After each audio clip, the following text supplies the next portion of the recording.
When you head off on holiday, you may well look forward to lazing on the beach, sipping a cocktail by the pool, or indulging in a spot of sightseeing. But how about taking time out from relaxing to get some dental treatment? This week on Fast Track, we're in Croatia to find out why medical tourism is a growing trend.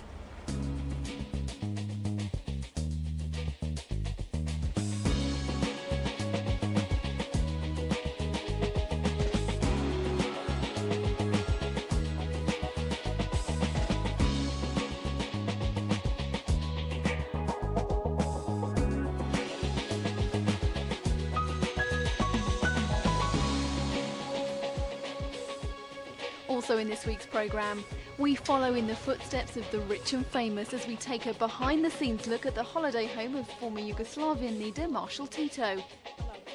And get a bird's-eye view of Croatia as we meet the man who has dedicated his life to saving the country's griffon vultures.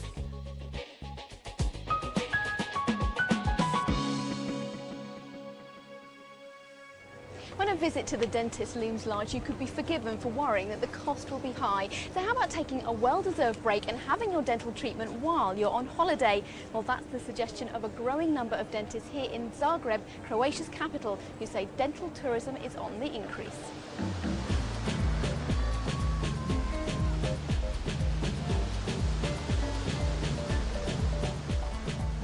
Beautiful coastlines, mountain ranges, historic cities and affordable dentists. It's not the strapline you might expect from a tourism board, but here in Zagreb, visitors are coming for more than their fortnight on the beach.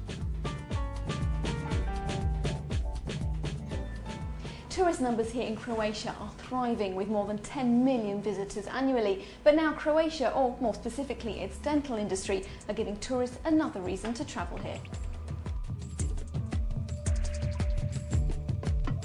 In our web age, finding a medical professional abroad is very straightforward.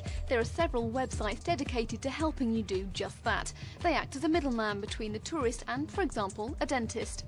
One such website is treatmentabroad.net. Keith Pollard is behind the site. He stresses the importance of choosing a practitioner, like a dentist, with pitfalls in mind.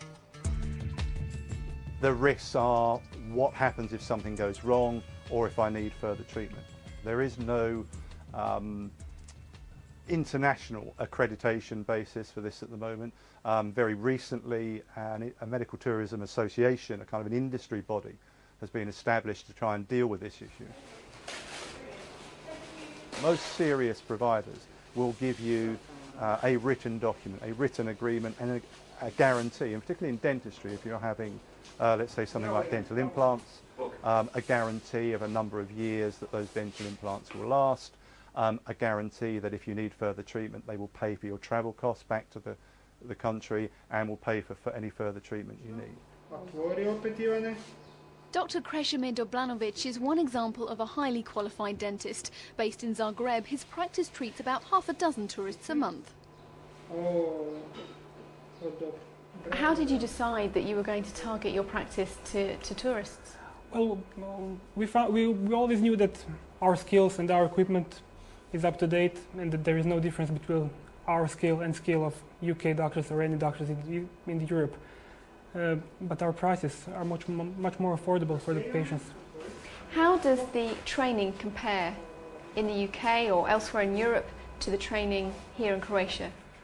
Well, basically after the dental school, the training is the same because I took the same education in the Western Europe as my colleague from France would do, let's say, for example. So you wouldn't say that your training is better than elsewhere in No, Europe? I couldn't say that it's better, but I think that my training is the same.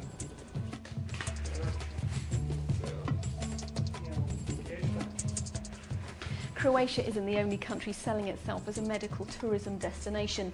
India, Cuba and Southeast Asia are all keen to extol the merits of combining treatment with a holiday, as are Central European countries like the Czech Republic, Poland, Romania and Hungary. This year alone, 25,000 Britons will take cheap flights to Budapest for bargain dental work, and Croatian dentists are keen to compete.